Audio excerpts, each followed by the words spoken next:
Hello दोस्तों, आपका finance finance finance अड्डा में आपका स्वागत है। अब बात करते हैं हम 1 लाख को स्टॉक लगाने से पहले हम ये बातें जान लो, नहीं तो आपको बहुत बड़ा नुकसान हो सकता है। अगर आप पास 1 लाख है दोस्तों, तो आपके पास उस स्टॉक मार्केट में लगाने सोच रही हैं, तो दोस्तों 1 मिनट रुकिए, ध्यान तो दे रखिए। रुकिए, क्योंकि 1 लाख उस तरीके से इन्वेस्ट किया तो आप लोगों ने फाइनेंशियल जर्नी का हिस्सा बना सकते हो। तो आप बिना प्लानिंग के 1 लाख पर स्टॉक में ही लगा दिया है, तो फिर मार्केट गिरावट आई है तो आपका प्रॉफिट देखकर गड़बड़ होना चाहिए। आज की वीडियो में हम बात करेंगे 1 लाख स्टॉक मार्केट से आपके किन बातों को ध्यान रखना चाहिए। हम जानेंगे एक साथ लगाना चाहिए या धीरे धीरे स्टॉक मार्केट, कितना पैसा रखना चाहिए, कंपनी को एनालाइज कैसे करें, मार्केट गिरने से हमें क्या करना चाहिए। आप बिगनर तो वीडियो को आते तक जरूर देखना चाहिए। सबसे बड़ा दोस्तों, आप अपना गोल तय करें कि सबसे पहले गलती क्या होती है कि लोग पैसा लेकर सीधे उसके मार्केट में चले जाते हैं। लेकिन आपको ये तय करना चाहिए कि आप 1 लाख को इन्वेस्ट कर रहे हैं, क्यों कर रहे हो। आपका लॉन्ग टर्म वेल्थ क्रिएशन है कि क्या आप कुछ साल बाद इस पैसे का इस्तेमाल करना चाहते हैं, क्या आप ट्रेडिंग करना चाहते हैं, क्या आपका गोल अपनी स्थिति को बदल सकता है। आप पैसा आपको जल्दी चाहिए तो उसे बहुत जल्दी मार्केट में रिस्क में डालना समझदारी नहीं हो सकती दोस्तों।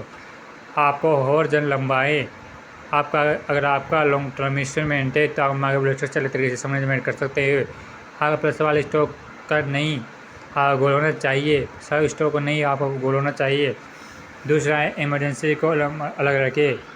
दोस्तों, आप क्या करते हो, एक बहुत ज़रूरी बात होती है दोस्तों। अगर आप 1 लाख अपना इमरजेंसी फंड हैं तो पूरा पैसा स्टॉक में लगाना उचित नहीं हो सकता। स्टॉक मार्केट में शॉर्ट टर्म गिरावट कभी भी आ सकती है। उस समय ये आपके पैसे की जरूरत नहीं पड़ गई है, मेरे नुकसान में बेचना पड़ सकते हैं। आपको फाइनेंशियल सिचुएशन देखना चाहिए। इमरजेंसी जरूरतों को पैसा और लॉन्ग टर्म के इन्वेस्टमेंट को पैसा लगा समझिए।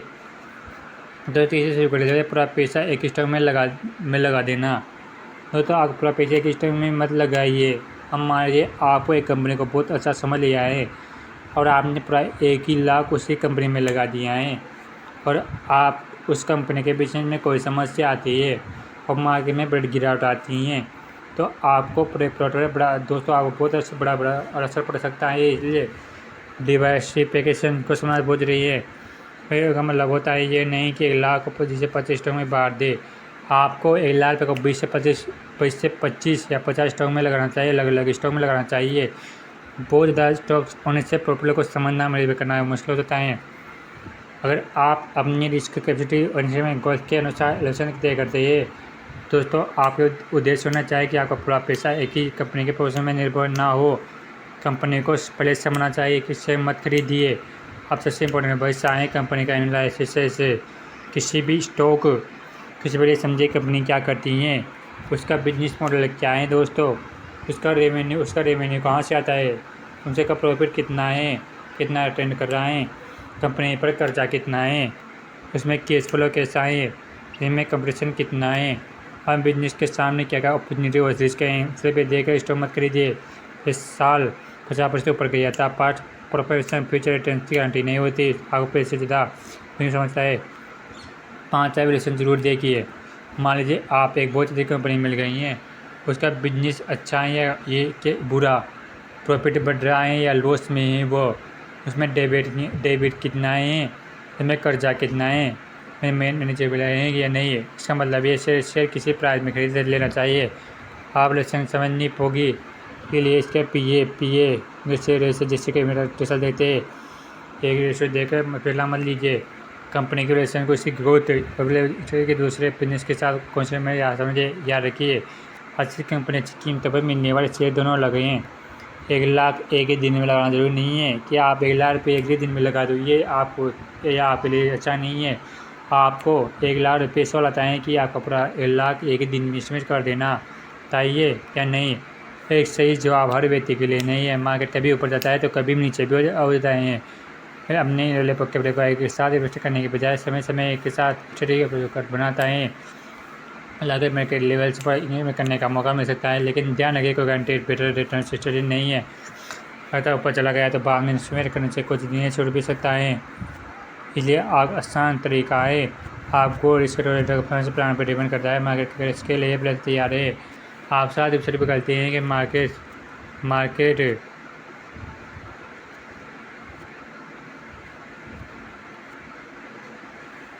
आपको तैयार रहना चाहिए। मार्केट क्रैश के लिए पहले से आप तैयार रहना चाहिए। बड़े बालते हैं कि अगर 1 लाख का प्रॉफिट कुछ समय के लिए क्या बिक जाता है, पहले इसमें सब कुछ बेच दिया जाता है। अगर आपका जवाब हाँ है तो अपने रिस्क का पीछे ठीक हो दोबारा विचार करना चाहिए। नॉर्मल है, इसलिए इन्वेस्टमेंट करने से पहले खुद से पूछिए। हमारे बड़े गिरावट आती हैं तो आप अपनी इन्वेस्टमेंट गोल के हिसाब से शान रख सकते हैं। इसे बेच दोगे तो मार्केट कुछ समय के लिए गिर गया है तो आपको लॉन्ग टर्म प्लान के नुकसान पहुँचा सकते हैं। ये नहीं कि स्टॉक में शेयर होल्डर करना चाहिए। अगर मैं थोड़ी समझ आती है तो सिचुएशन को दोबारा इनिशिएट करना ज़रूरी है। के लिए समझिए, ये बहुत बड़ी गलती होती है कि इसमें के पैसे से ट्रेडिंग शुरू कर देते हैं। जैसे लॉन्ग टर्म में इन्वेस्टिंग कहाँ है तो आपके हिसाब से स्ट्रेटजी बनानी चाहिए। Strategy entry exit position signing इसके लेना चाहिए। मैं इसमें और आप ऑप्शन ट्रेडिंग की सोच समझ रहे नहीं, समझे नहीं। सिर्फ खजूर के बड़े प्रॉफिट की लालच में ऑप्शन ट्रेडिंग से बचने से बचे। सत्ताएँ रिस्क को भी प्राइस बढ़ सकता है, पहले सीखिए फिर समझिए। अपने रिस्क के अनुसार कोई कदम उठाए। एक लाख ही आपसे समझने की जो लेते हैं कि मान लीजिए आपके पास 1 लाख है तो पहला काम ये तय करना है कि आप कितना पैसे लॉन्ग टर्म के लिए इन्वेस्ट के लिए हैं, कितना पैसा इमरजेंसी नीड्स के लिए अलग हैं और आपके पास रिस्क हैं। तो इसके बाद रिविजन इन्वेस्टमेंट के इन्वेस्टर छुट्टा या फिर दूसरी ऑप्शन की से कर सकते हैं। अमाउंट ऐसा नहीं बता रहा सही, अभी तक इनकम गोल से इंस्टेंट रिस्क पर डिपेंड करता है। मतलब ये नए व्यक्ति की स्टोरी जैसे बिजनेस के पास बड़ी गलतियाँ। 1 लाख इन्वेस्ट करने से पहले इनका 5 दे किसी के कहने पर किसी के टिप पर पूरा पैसा लगा देना। आप किसी के कहने पर पूरा पैसा एक स्टॉक में लगा देते हो, किसी की टिप के कहने पर। शेयर प्राइस देकर स्टॉक को खरीदना, आपको क्या कहते हैं, शेयर प्राइस देकर स्टॉक को मत खरीदना चाहिए। एक कंपनी में आपको एक पूरा पैसा एक कंपनी में नहीं लगाना चाहिए, आपको अपने हिसाब से लगाना चाहिए। आप 10 से 20 स्टॉक 50 से 60 स्टॉक एनालाइज करें, तो इसको उसमें देखें कि आपकी शेयर ऊपर जाएगा या नीचे, उसके हिसाब से पैसा लगाए। उसका प्रॉफिट देखें, उसका रेवेन्यू देखें, उसमें कर्जा कितना है देखें, वो आगे जाके क्या ग्रो करेगी वो देखें। जब भी इसमें पैसा लगाए। मार्केट पे को ना आप दोस्तों आप क्या करते हो, मार्केट पे को जाते हो तो समझने के चाहिए। ये चीज़ें लोन लेकर स्टॉक मार्केट में करने से बहुत सारे बढ़ते हैं। आपको लोन लेकर मार्केट में पैसा लगाना चाहे, मार्केट रिटर्न गारंटेड नहीं है, लेकिन लोन की रीपेमेंट बना देते हैं। तो दोस्तों अगर आपके पास 1 लाख सवाल है कि कौन सा स्टॉक ज़्यादा रिटर्न देगा, मेरे सवाल लेना चाहिए दोस्तों कि इस लाख अपने गोल्ड रिस्क के हिसाब से कैसे मैनेज करो। कंपनी को समझना चाहिए कि वैल्यूएशन क्या है, डिवीजन क्या है, वजन को ध्यान में रखिए। मार्केट आने वाले 8 लाख के लिए मैनेजमेंट रखिए। स्टॉक मार्केट कोई भी बेचती है, यह गारंटी नहीं दे सकता कौन सा शेयर खरीदना चाहिए। सच डिसिप्लिन इसको करने पर काम जरूरी होते हैं। Market trading mutual fund SIP के आसानी तो में समझना चाहते हैं। फाइनेंस से अड्डा को सब्सक्राइब करके कमेंट में लिखिए 1 लाख। कहते हैं कि अगली वीडियो में आपको किस टॉपिक पे बनाऊं, तो आप कमेंट में ज़रूर लिखिए। 1 लाख बिजनेस के लिए प्रोडक्ट बनाते समय ये किस चीज़ों पर ध्यान दे, फिर कमेंट ज़रूर करिए। दोस्तों ये वीडियो केवल एजुकेशनल पर्पज़ के लिए हैं, इसमें कोई पैसे के बारे में रिकमेंडेशन नहीं है, लगाने के लिए कोई रिकमेंडेशन नहीं है।